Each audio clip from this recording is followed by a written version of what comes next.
Mark, concentrate. I look back up at the doctor, his white button-up shirt immaculate, and his hair perfectly combed back. He looks stoic, calm. The brown leather armchair he sits in frames his silhouette, making him look steady and in control. Sorry, Doc, must have lost track. What were we talking about again? I asked him. As I adjusted in my chair, the leather's cracked and the padding worn down from years of use, becoming uncomfortable and awkward to sit in. We were talking about the incident. You were just telling me what happened. Please continue, he encouraged in his calm, analytical voice. I pick at a scab on my arm, the corner lifting and bleeding as I peeled it back. Sharp points of pain shoot off of it, a small lingering phantom of the original. I don't know what else to tell you. You've read what happened. Yes, but I've never heard your side of it. In order to proceed, I must hear what you have to say. I let out a loud sigh as I lean against my elbows, my head hung low as I recall the night. I was at home with Mom and Dad, in my room. They were watching TV downstairs when I heard it. Go on. I lay on my bed watching videos on my phone when it happened. I heard my mom scream downstairs, followed by a crunch, and then silence. I got up, my guts telling me something isn't right as I opened my door and walked into the passage. I could hear people moving downstairs over the sound of the TV. Mom? Dad? I tentatively called from the top of the steps. Whatever was moving stopped. The sound of Mom's sitcom, the only thing I could hear. My instincts screamed at me to run, so I did, right into my parents' room. I slammed the door shut behind me, locking it before diving for Dad's side table. I opened the drawer and pulled out his gun before ducking underneath the bed. I heard something rushing upstairs, far heavier and faster than Mom or Dad. The doorknob turned and then rattled as whoever was on the other side tried to get in. I turned off the safety and chambered around, my legs shaking and my eyes tearing up. The first bang rattled the doorframe. Whoever was on the other side really wanted in. The second knocked out one of the pins holding the door in place. The third smashed the lock off. I opened fire, 3 rounds sinking into the thing's torso. It wordlessly dropped to the ground, a clear liquid leaking out of the wounds. From what I could see, it didn't have a face, no mouth to scream from, and no eyes to see from. I heard the other one rush up, its footsteps stopping midway up the steps as it most likely saw its fallen friend. I gripped the gun tighter, my knuckles turning white as the anticipation built up. I heard it taking a cautious step backwards, then another and another until I heard it run out of the house. I waited under the bed for a few more moments. My heartbeat went back to normal and my body slowly stopped shaking. I crawled out from underneath it and made my way downstairs. Mom and Dad were lying on the floor, their eyes wide open and their heads hanging unnaturally far away from their bodies. I broke down crying as I desperately dialed 911. Yes, that's when you gave yourself over to police custody, correct? Doc asked. I didn't give myself up. They took me, I replied angrily. Yes, for the murder of your parents, as well as Officer Allen. There's that word again, murder. I didn't do that. The court thinks otherwise. Ballistics say you took your father's gun and shot him and your mother 3 times each before breaking their necks post-mortem. Bit nasty. Did you hate your parents? I shook my head, refusing to believe this crack's mind games. That wasn't me. That was the monsters. Yes, Officer Allen and his partner Olivia. They were the first to arrive at the scene. You shot him 3 times in the chest. His partner said he was worried for your safety and decided to check the scene to see if you were there. They kept saying that officer, like that thing was human. Mark, the doctor said, as he crossed his legs over each other, you've got to accept what happened in order for the treatment to be effective. What happened to you is known as a psychotic break. We're here to treat you, get you back to normal, and prove to the judge that you're safe to be let back into society. But you've got to admit your actions. I pulled back another scab, the blood quickly swelling and running down my hand in a small line. I know what I saw. It wasn't me. The doctor sighed, scribbling some notes on his notepad before walking to his desk. He pressed down the button on his intercom. "Please escort Mr. Andrews back to his room. We're done here." As the security team carried me out of the office, I grew more and more panicked. I can't stay locked in here. People always complain about millennials, like we're the bane of this world. But let me reassure you, me being in the mid-20s, I am financially well off and responsible thanks to my efforts. I can run the household and deal with problems like an adult. Yeah, sure, my temper gets the better of me, but I've never tried to beat anyone senseless, unprovoked, let alone shoot up a school. The generation that came after us is definitely more unhinged, and not in an angsty, teen, rebellious kind of way. No, the younger kids are really messed up lately. You can blame all the politics and the video game violence in the world, but that's bullcrap if you ask me. Teach your kids not to be actual monsters. Tell them video games and action movies are a good way to let out that anger. Don't let them bottle it up, because when they do bottle it up, everything goes wrong. Mad wrong. Anyways, I'm kinda rambling here. So a few days ago, I was walking my dog, and it was getting kinda dark, so I took a turn home. Now, there's this little grass patch about 150 yards away from my flat.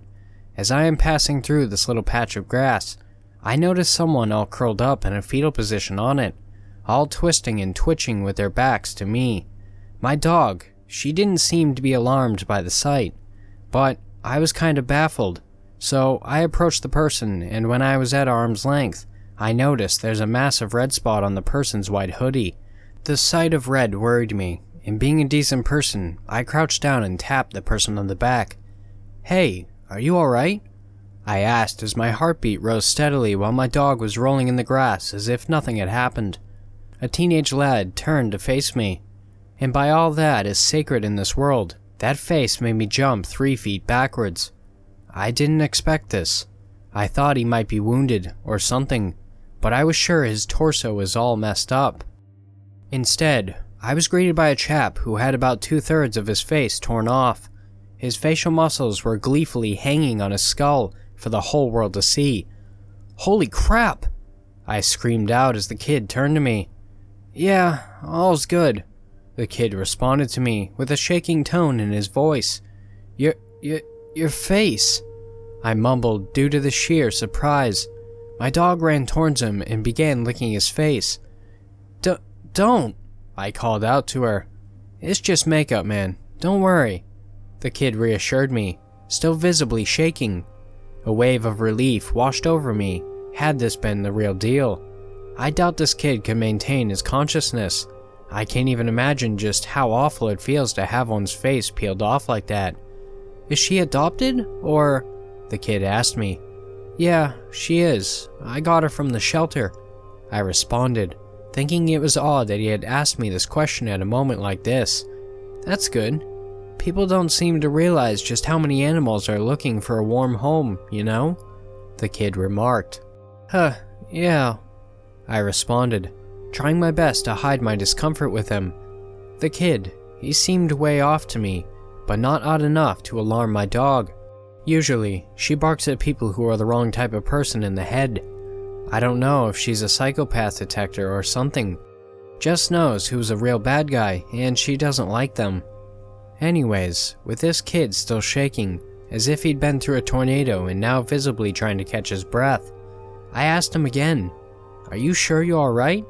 "Oh, yeah, I'm good, man. Thanks, just excited," he responded, faking a smile on his obliviously worried face. "What, about some early Halloween party?"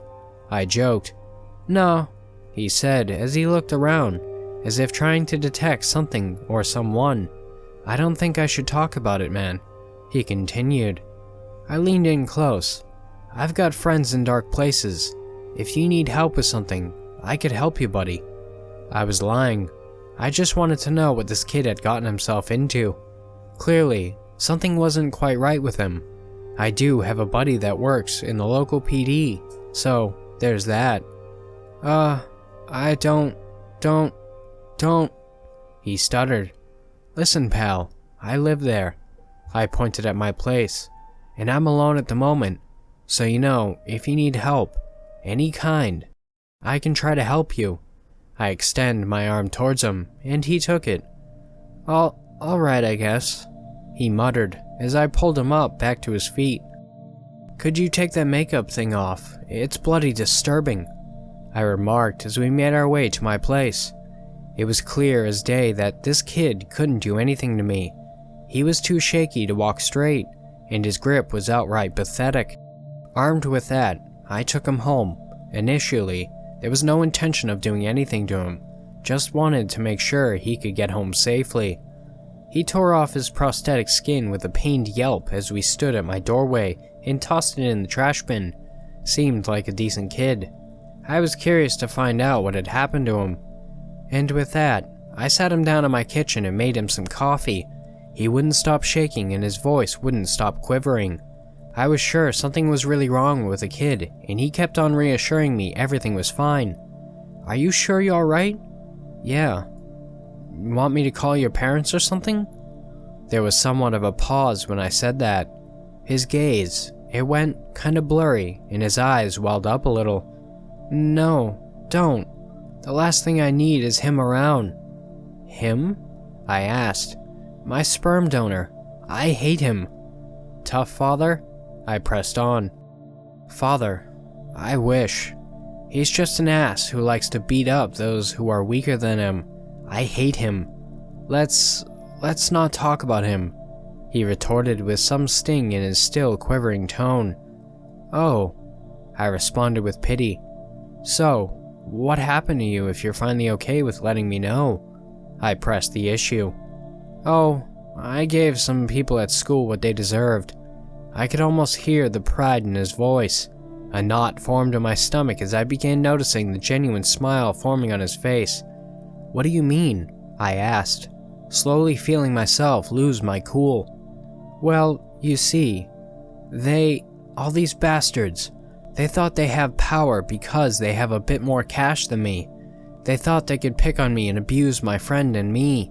They made my friend to attempt suicide, and I showed them just how weak they are in response, he said, with an almost menacing grin on his face. What, did you beat them all up? I inquired as I sat down across from him. No, I am not my father. I taught them a real lesson, the kid said, pulling out a bloody knife from his pocket and placing it on my table. Oh, damn, I noted. I didn't like where this would go, but I had to make sure the kid would stay put until I could get a hold of my friends in the PD. Suddenly, this kid seemed like he could shoot up a school. I needed to make sure he doesn't get off the hook.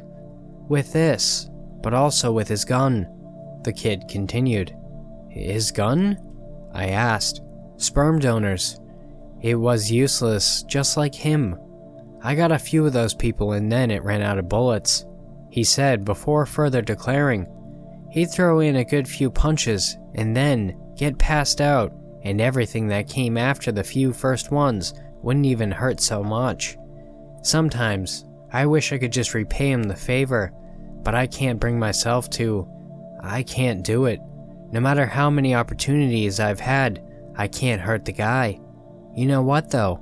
I bet Mom had to squeeze him out herself to get me. That made me feel uncomfortable. The kid had something wrong with him. At least, he tried to convey that. I noticed that he kinda cringed a bit at his own statement there. You didn't mention your mom before. Why doesn't she? He cut me off right there. She doesn't know, or care, or I don't even know. Man, she's a junkie. She's hooked on that crap. I don't want to talk about it. His real personality finally shone through. He seemed like a hurt little kid who went a little too far. I looked at him, and I was sure he was about to cry on me right there and then. Feigning the need to go piss, I grabbed my phone and headed towards the bathroom. Before I went, I had told him I'd like him to tell me what kind of stuff he did to the people from his school. I kind of regret that now, But I had to make sure he doesn't lose his crap on me. Weakling or not, the kid had one hell of a knife. So, I went to the bathroom, called my cop buddy, and told him to be at my place with the team, just in case. I went back to the kitchen, and I asked him to tell me everything he's done. Turns out, he went quite ballistic on whoever these kids were, completely mad. If he hadn't been so shaken up by what he had done, I would have thought he was completely off the rails, but turned out he was on a crap ton of painkillers when he started bashing the living hell out of his schoolmates. So, there's that. Gotta say, he has a decent internal build. He must have taken a dose you can give a horse without passing out or dying. Anyways, by the time the cops had arrived, he had revealed to me, wholeheartedly, that he went to a party organized by one of the girls from his class, shot 6 people by sheer luck, managed to turn the electricity off, stabbed a few of the guys who beat him up on the regular, apparently. He mangled those poor kids. I'd spare you the details, but I'm pretty sure he knows what a human gallbladder looks like now if I'm judging from his description. He took particular pride in telling me about how he managed to press one of the kids' heads against his crotch while stabbing the back of his head repeatedly until brain matter was flying around. Something gives me the feeling that they mocked his manhood. Anyways, he sounded almost psychotic by the time he reached the climax of his story. So, I grabbed Marissa Horvat, the girl who organized the whole thing, by the arm and threw her down the stairs. She rolled down the stairs like a mannequin.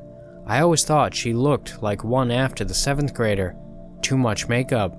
If she was with me, I'd make sure she'd be wearing the right amount.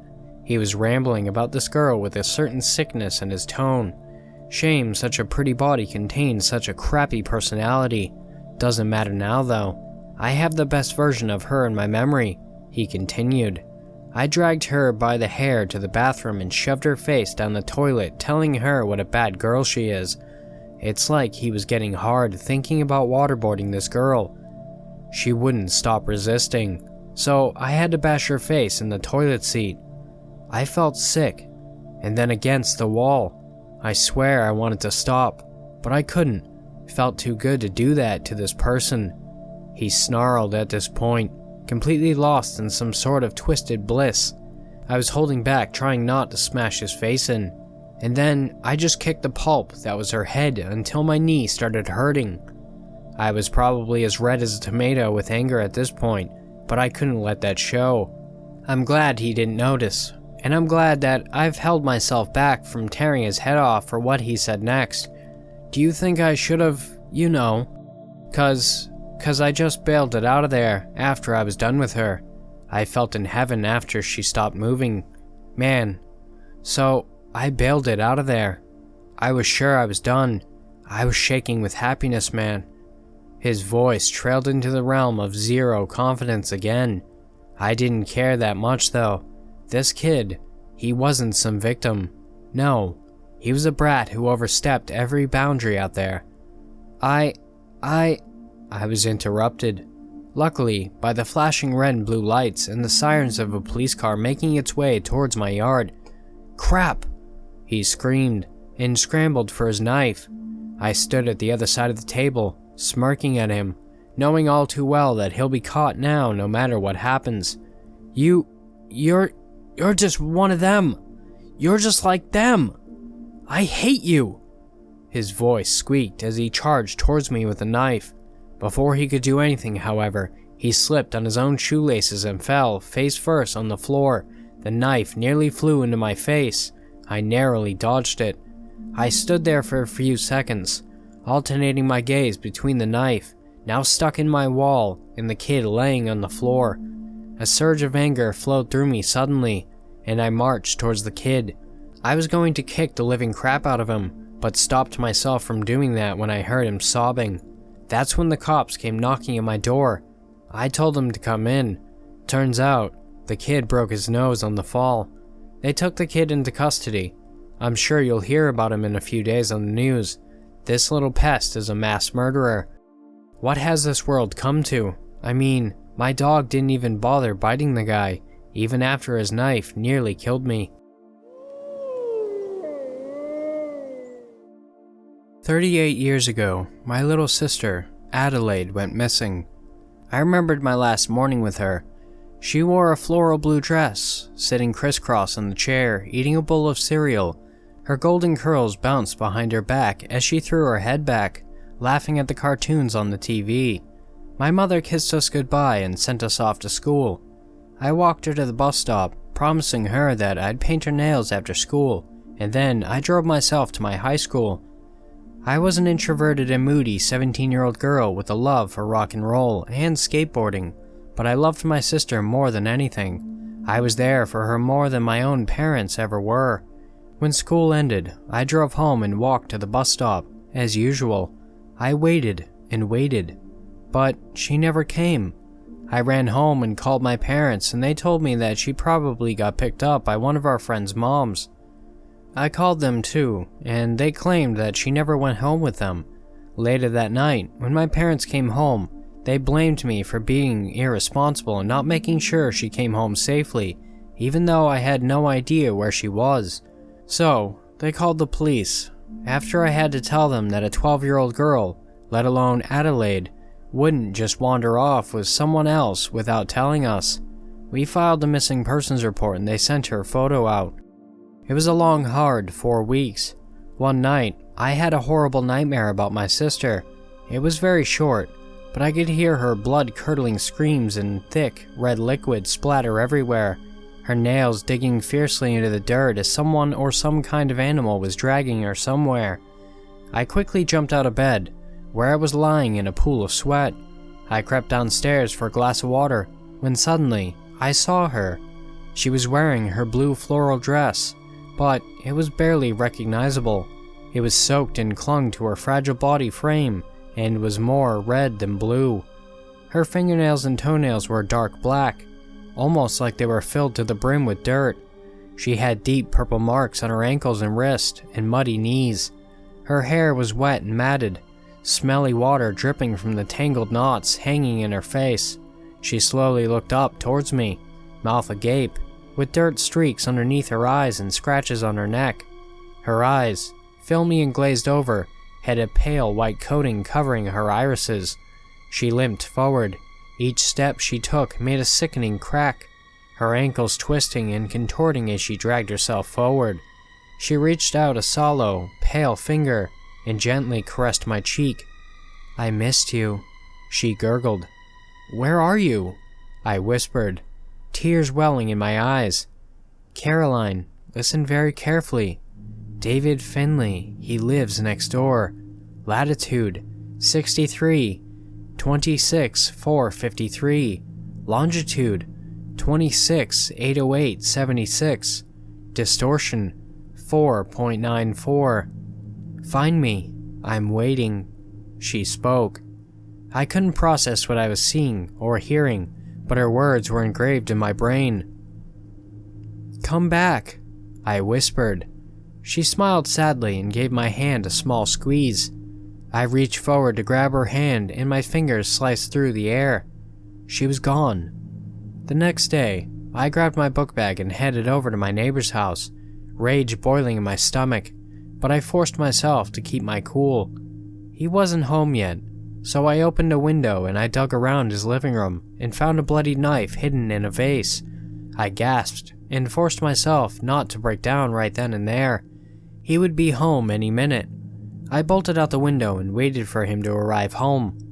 I casually walked up to his front door. 5 minutes after he got home, I knocked on the door. A large 6'2" man opened the door, with harsh green eyes and jet black hair, his mouth twisted into a small smile. "Hello, Caroline. How are you feeling? I know it's been a hard one since you lost your sister. I know you will find her. Couldn't have gone far." "I know where she is," I growled. "Are you sure about that, sweetheart? Do you want to come in for a cup of tea? I know what you did, and you're going to take me to her." I spat. "Latitude 63, 26, 453. Longitude 62.808, 76. Distortion 4.94. You left her in the lake." His smile dropped instantly, and his confidence left his face. How did you... He began. Take me, or I will tell the police, I said. They're not gonna believe you, girl. With no concrete evidence, I'm clean. He smirked. I held up the rusted knife. Dark blood crusted on the handle. This probably has your fingerprints on it. If you don't take me now, you're going to go away for the rest of your life, I said calmly. He looked as if he'd seen a ghost. How did you... It doesn't matter. You have 5 seconds to make a decision. All right, he quipped. We walked all the way to the lake. It was a good 35-minute walk. We could have drove, but I wasn't going to drive in a locked car with a serial killer. I made sure we took a very public and open route. He went directly to the far right corner of the lake, his eyes glistening with pride. What exactly did you do to her? I asked, lips a-quiver. Do you really want to know? It doesn't matter. She's my sister. I deserve to know how she died. I saw her waiting for you at the bus stop, and made conversation and invited her over for tea, with a promise that I'd give her something extra for her English class, with assurance that I know her parents, her sweet and innocent mind, didn't know what was coming. I drugged her. I threw her in my car and drove down here. She awoke shortly after while I was undressing her. Your sweet 12-year-old little sister lost her virginity in pain and in tears. After that, I tried to strangle her to death, but she simply kept fighting me. So, I took out that knife from my pocket and stabbed her to death. You see, I couldn't stop after that. Long after she died, I stabbed her until my hand ached. Then, I tied her hands and feet to large rocks and tossed her in the lake, more carelessly than you would a lifeless doll. She was everything to you, and I had the power to make her absolutely nothing. He beamed.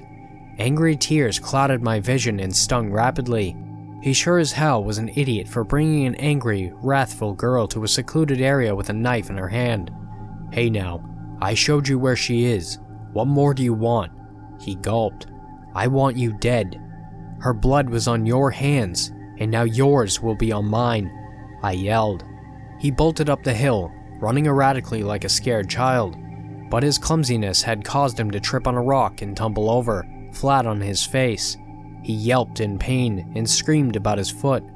I jogged to where he laid, and I stepped on his foot, crushing it until I could hear a cracking sound, his shrieking piercing my ears, until I was satisfied.